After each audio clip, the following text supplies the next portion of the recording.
was a big layoff back in 05, 06. And then once the coal mines kind of shut down, they just kind of got to the point where it was like really slow. We live in a place that's not got a lot of opportunity, doesn't have a lot of jobs. Yet somewhere right in the midst of it is one of the leading manufacturers of dishwashers. About 200 people that get to pay their bills, they get to work, they get to, have a nice job, support their family. Little pieces to the puzzle, if you put them together, they create a bigger picture. So we all have to do our part and something great comes out of it.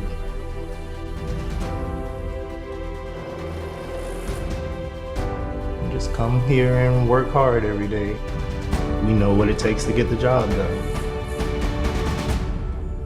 There's not a lot of stuff that's made in America much anymore.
I think all of Jackson's team is great people, and I think we all watch out for one another.